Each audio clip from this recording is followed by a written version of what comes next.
It is morning in Los Angeles and it is morning in America. I am your host, KC Phoenix. Today is Monday. Beautiful, beautiful Monday. And the reason Monday is beautiful because we have just one more day until the presidential debate. It is Monday, September the 28th. All right. I have notes this time. I took notes. My handwriting is atrocious.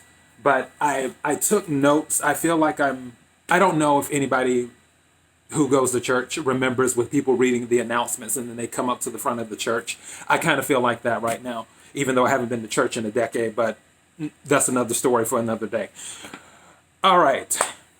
So before I go into the morning political thought, obviously I'm going to do the housekeeping. For those who may not know, the housekeeping is where I say all the social media stuff, and then I talk about the side news stories. And then after I do that, I'll go into the morning political thought. So, thepurpleelephantshow.com is the main podcasting platform. The Purple Elephant Show is a weekend show. I hope you enjoyed the episode that I uploaded this past weekend as well. My morning political thought is a supplement to the Purple Elephant Show. If you want to follow the Purple Elephant Show, you can follow on Parler, so we can parlay the Purple Elephant Show. On Instagram, the Purple Elephant Show. At facebook.com/ The Purple Elephant Show, on Twitter at RealTPES, and on, I feel like I'm missing something, on YouTube, Daily Motion, and BitChute. And we're actually about to start uploading to another video platform soon, but that's we're working out all the kinks and stuff, and we'll be doing that over the next few days. But yeah, if you're watching on any of the video platforms, don't forget to like, share, comment, and subscribe. If you're watching on YouTube, after you hit the subscribe button, don't forget to hit the notification bell. That way you will know when I upload new videos. Okay, and again, shout out to BitChute. You guys are amazing over at BitChute. All right, got all the social media stuff out the way. Let's get on to the news. First part of the news, or side news, The Rock endorses Joe Biden and Kamala Harris, or Kamala Harris. You don't care. I don't care. I just had to let you know, just in case you didn't know, so you would know not to care. That's what that's about. So, yeah, I don't know what to say about The Rock. I don't know him. I've worked on set with him back a long time ago. And he seems like a cool guy. Exhibit was cooler because the movie that I was on set for was it was the football movie, The Gridiron Gang or whatever it was. I still haven't seen that movie. And he was a cool guy. And business, everything very professional. So, but I didn't know his politics would go in that direction. And it's not a thing of him being Democrat or Republican. When I say that direction, I just mean endorsing a candidate that clearly isn't all the way there. It wouldn't matter. I would feel the exact same way if he would have endorsed a Republican candidate with the same type of issues, to put it kindly, that Joe Biden has. Everyone knows that Joe Biden has issues. So that's just my personal thought on it. All right, so we don't care about that. Upward and onward. Next thing. Now this is this is good news.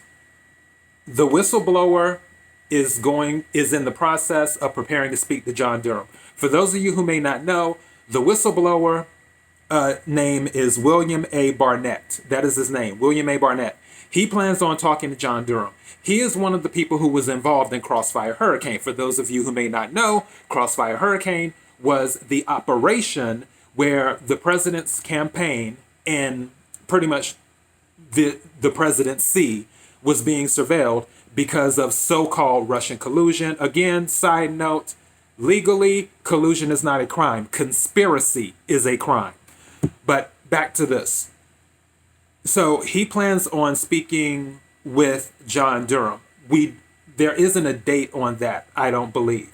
Also, when it comes to the source of the Steele dossier, for those of you who don't know, and I hate rehashing this stuff, but I have to bring people up to speed here. Christopher Steele was the one who created the dossier. Christopher Steele was hired by Fusion GPS. Fusion GPS was hired by Perkins Coie, which the money was Perkins Coie is the law firm which the money was funneled through by the DNC and Hillary Clinton. So the DNC and Hillary Clinton funneled the money through Perkins Coie. Perkins Coie hired Fusion GPS. Fusion GPS hired Christopher Steele. And then Christopher Steele put together this garbage that people call a dossier. Part one of Christopher Steele's sources, who was Igor Danchenko, that source is now in question. Because when the FBI spoke to the courts, the FBI said that the source lived in Russia. Basically, that the source of the dossier was Russian-based. But come to find out, the source, Igor Danchenko, is a Russian national that lives in Washington, D.C. and visits Moscow. On top of that, the FBI had also said that this source is more than likely a Russian agent and considered them a danger. Not only because of their ties to Russia, but because there was other information that this particular Russian agent allegedly tried to recruit people in President Obama's administration. But they decided to take his word over other people, as if Russian agents don't lie, even though the FBI said that this person is more than likely a threat. Make it make sense. I can't, which is why we have a whistleblower, which is William A. Barnett. Now, William A. Barnett, when he speaks with Durham, obviously he'll tell Durham everything that needs to be told. And we'll see what happens from there. When it comes to the Durham thing, I've said it before, I'm not expecting too much right now because it's so large. And also, I mentioned this before, John Durham is also looking into the Clinton Foundation, but it doesn't take a brain surgeon to figure out that the Clinton Foundation was a Ponzi scheme. They were selling influence is what they were doing. After Hillary Clinton lost, the Clinton Foundation lost over a third of their donations after she lost. So it's obvious that they were selling influence. That's a known fact. Bill Clinton was giving 500,000 speeches in Russia. That is a fact. So we know what the deal is with the Clinton Foundation, but apparently John Durham is also looking at the Clinton Foundation too. When it comes to all of this stuff, I won't believe anything until I see it, where they have everything there and the indictments are flying left and right. So far, the only thing we have is the Kevin Kleinsmith. I covered that. He pleaded guilty. He was the one who changed Carter Page's. He changed the CIA documentation where the CIA said Carter Page was an asset of theirs, meaning an asset of the United States. Kevin Kleinsmith changed it and said that Carter Page was not an asset of the CIA or of the United States. And Kevin Kleinsmith pleaded guilty to that. Former FBI lawyer, Kevin Kleinsmith. So that's the only thing that's happened so far. I won't get my hopes up until everything is, I don't want to say until everything is out, because those who have been following this, like people like me, people like you who may already know what the details are with the Joseph Missa, the Alexander Downer, and all of that stuff with Fusion GPS, with Veselnitskaya, excuse me, with Ukraine, and the list goes on and on and on and on. For us who already know all of these things, with General Flynn, with the 302s saying that General Flynn didn't lie, we already know all of this. It's already out there. It's a point of people being held accountable, and that's what I'm talking about. So when people are held accountable, that's when I'll be like, oh, okay. Because we already know what the deal is. We know what's happened. So yeah, that's what's happening with John Durham. So side news. Let me get to the next thing. Brock Pierce. Brock Pierce, childhood actor. He was in The Mighty Ducks and First Kid. Also a billionaire. 39 years old. He is running for president. He is running under the Independence Party. So far, he's on the ballot in 16 states. I don't know what the states are because I didn't dig that deep because I don't really care. I will tell you that he's running again in 2024. He said he's going to run again in 2024. So I guess he'll be running with or against Kanye because Kanye is also running again in 2024. As I mentioned before, Kanye did this to test the waters, to sort of see how people would react. I always tell people, madness is close to genius. People call Kanye West crazy, but Kanye West is incredibly intelligent, is very intelligent. So with Kanye more than likely running in 2024, and now with this Brock Pierce, who is a billionaire, and he said the reason he was running, Brock Pierce said the reason he's running is just to give more options than the two options we have. That's what that is. And I totally understand that. I wish we had more options too, because in other countries, sometimes they have 3, 4, and 5 options to choose from. Usually we only have 2 options to choose from during elections. And I think that there should be more competition. I believe in competition. Maybe that's the capitalist in me. So, free market to do that. So yeah, if Brock Pierce wants to run, more power to him. He even said he's not going to win, but he just wants to do it. Good luck to him in his campaign. All right. Next side piece of news. Gun sales surge. Set to break a record. Again, last year's record for 2019 was 28.3 million background checks that were done for gun sales. This year so far, and we still have October, November, and December left. This year so far, there have been 26 million background checks. So by the end of the year, it is a possibility that the gun sales will surpass what was done last year based off of the background checks. Like I said, last year background checks, 28.3 million. This year, so far this year, we are at 26 million with 3 months left to go. So yeah, they basically need a little bit more than 2.3 million to break the record. All right, upward and onward. And then on side news for China. All right. With China, what's going on right now? I already mentioned this before. If you want more information about this in regards to the land thing that I mentioned, China has told people directly and indirectly that land is owed to them. They have told 21 countries. I am not over exaggerating when I say that. Not one country, not 2, not 6, not 10. 21 countries. China has said directly or indirectly, due to whatever, this land technically belongs to China. That is what they have been saying directly and indirectly to these 21 countries. Obviously, it has made these countries in the Asia area very uneasy. Now, what was mentioned before by NATO with US and European allies was starting an Asian version of NATO.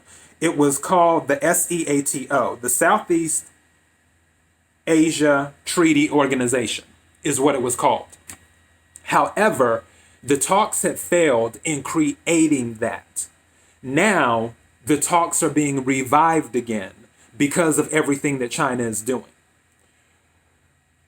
My only question is, who's going to pay for it? Because we already know people in NATO don't like to pay their 2% GDP. So who's going to pay for it? I hope not the United States. And that is one thing that I have always appreciated about President Trump when it comes to NATO. He told them, look, you have 2 choices. Either you can pay us or you can pay us. what's it going to be?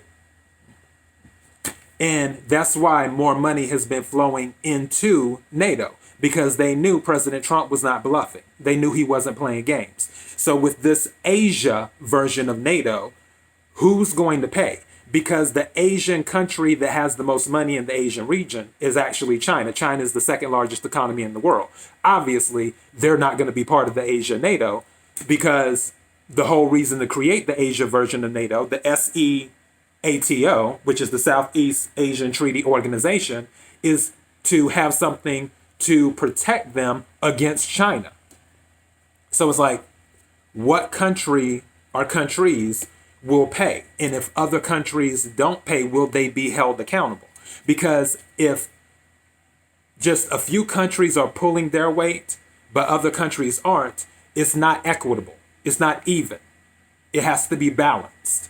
So whatever they do, if they do try to get this Asian version of NATO off the ground, I hope all of the Asian countries, regardless of their financial situation, because everybody has a sad story where they're like, oh, well, we have to pay for this, we have to do that.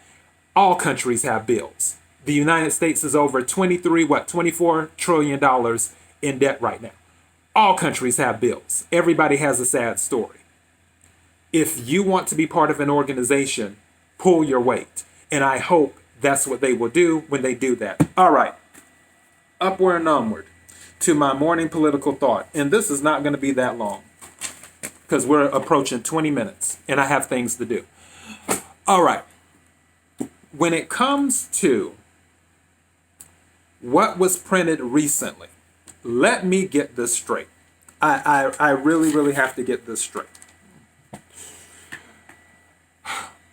You want the American people to look at a man who gave the United States one of its best economies ever. I'm not going to say the best economy ever, because some people say the best economy ever. I'm not going to go that far as one of the best, even though they say more people were working than ever in history. Well, the population grows every year. You have to take things like that into consideration. There are other things you have to take into consideration when it comes to the economy as well. However, I will say one of the best economies ever. You're going to take someone who gave America one of the best economies ever and then say, well, in his business life, in his personal life, he doesn't pay that much in tax.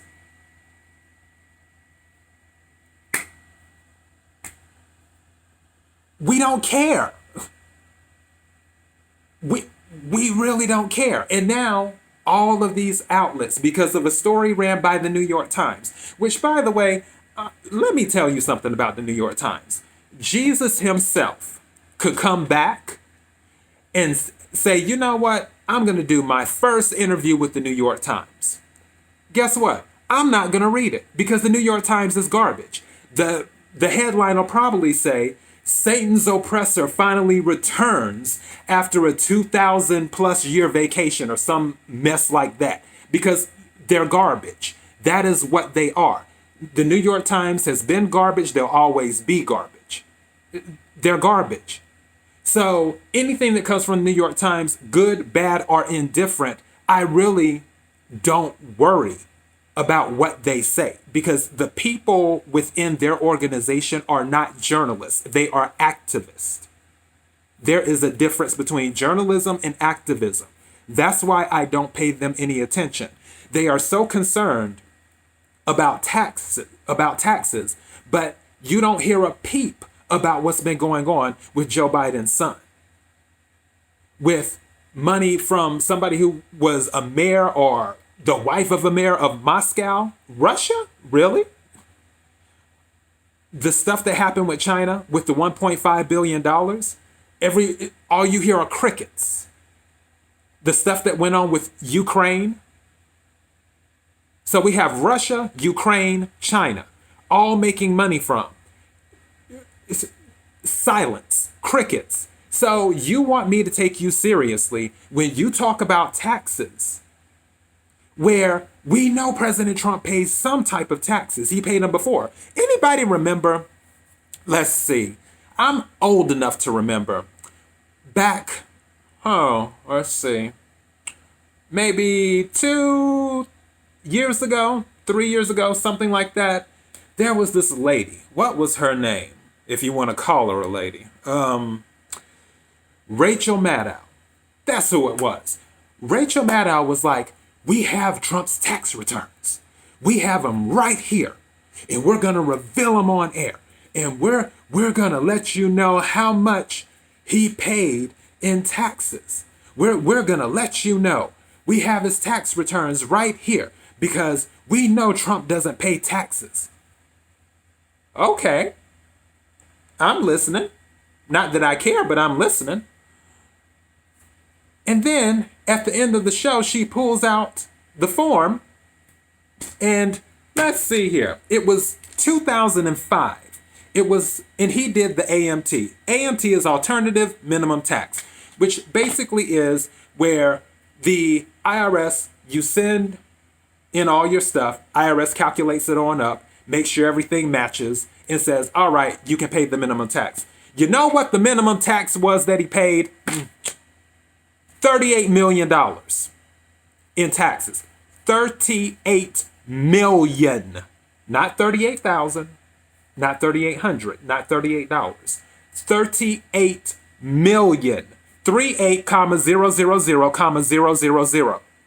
38 million he paid in taxes. And at that time when they were like, oh my God, we got it. Really? I'm telling you what President Trump is doing. I know President Trump more than likely pays taxes. He'll pay as low as possible because he himself said he fights like hell to pay as little as possible. And the smart Americans are like, duh. Use the tax code to your advantage as much as possible. A lot of people fight like hell to pay as little as possible when it comes to taxes. That's common sense. Nobody's like, oh, well, I want to pay more. Let me rephrase that. There are those people who want a virtue signal, who are like Warren Buffett, God bless him, and Bill Gates and some others like, oh no, I need to pay more in taxes. My tax rate shouldn't be lower than my secretary's. You know what? I said during one of my episodes with President Obama, because President Obama still owes us money. All that money he's been making, President Trump doesn't take a salary. President Obama still owes us money. President Obama is worth about, $70 million now? President Obama still owes us 3.2 million. Because 400,000 a year times 8. President Obama still owes us 3.2 million. He needs to cut the check. But when it comes to all these other people, these billionaires who are like, oh, well, I shouldn't pay such a low tax rate and I need to pay more. The United States Treasury has an open arms policy for people who do not know this. The United States Treasury will accept money from any American citizen. I was about to say anybody, but no, you can't accept it from a foreign government. But any American citizen that's like, you know what? I woke up this morning and I have $10 million in my bank account and I just don't feel right. And I feel the United States government could do more with my money. So I'm going to write a $5 million check and send it off to the United States Treasury right now. Do you know what the United States Treasury will say? Thank you. We appreciate it. We'll be sure to cash it. As a matter of fact, don't worry about it. It's already cashed. Everything's guaranteed with us anyway. They don't have to put a 7-day hold on your $5 million check. It's already cashed. They're going to take the money. If you ever want to give money to the United States government, cut a check to the Treasury. They'll take it. It's that simple. So, but they don't do that. You don't see them doing that. You see them virtue signaling, saying, I want to pay more money. Okay, do it. That's my thing. So with all the stuff about taxes, nobody cares. And the people who do care, they don't understand business. They don't understand that when you have a business, you take losses. You can write things off. They don't look at what you might have to pay for to run your business. Whether it comes to employees, you have to pay taxes for your employees. You have to pay for insurance. You have to pay for equipment, depending on what type of business that you run. You have to pay for supplies, depending on what type of business you run. Let's say you own a cosmetics company. You have to keep stuff in stock, especially if you are a popular cosmetics company. Let's say that you have a lot of lipstick or lipstick to keep it simple, and they're flying off the shelves. You have to pay for that inventory to buy from your supplier. The supplier doesn't just say, oh, well, we're just going to give you the inventory. No, you have to pay for that inventory. You have to have money for that inventory. On top of that, you may have to pay state and local fees as well. Just like in the state of California, the Franchise Tax Board. If you sell something in the state of California, not only are you looking to pay a federal tax, you're looking to pay a state tax if you sell something in the state of California. Because the Franchise Tax Board is like, guess what? We want our money too. There are so many things with taxes that business owners have to deal with that it's crazy.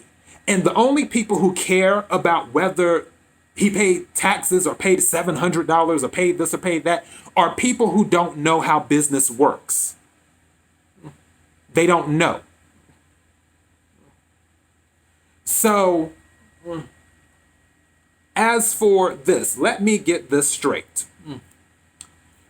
An individual who gave us one of the best economies ever, you put out a story that says, oh, well, he didn't pay that much in taxes. And we're supposed to be like, oh my gosh, he's a horrible person. He didn't pay that much in taxes. But he gave us one of the best economies ever. We got to throw him overboard. It just isn't right. We can't let him stay in office because he didn't pay that much in taxes. Nobody cares. And President Trump, he more than likely did pay more than what they're talking about. He called the story false. I don't believe the audit thing. I don't believe it. I'll tell you straight up. Because I tell you, President Trump, he doesn't always tell the truth.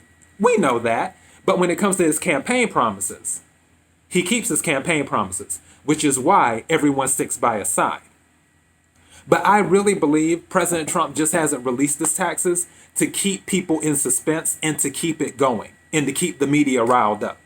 Because they're dumb enough to keep bringing it up. Just like they were dumb enough to bring it up before. Just like they were dumb enough to bring up his 2005 taxes where he paid $38 million in taxes. Make it make sense. No one cares. People are not going to go in the voting booth in November and be like, great economy. All right. But he didn't pay that much in taxes. Great economy, but he didn't pay that much in taxes. Oh, decisions. Yeah. That's all I have. That's all I have. Thank you, everyone who have been liking, subscribing, sharing, listening to my morning political thought, which is a supplement to The Purple Elephant Show. ThePurpleElephantShow.com is the main podcasting platform. The Purple Elephant Show on Instagram, Parler, Facebook.com/The Purple Elephant Show, Twitter @RealTPES, and on BitChute, love you guys, YouTube in Daily Motion. Don't forget to hit the subscribe button. You will know when I upload new videos. Thank you again to all of you. Until next time, be blessed.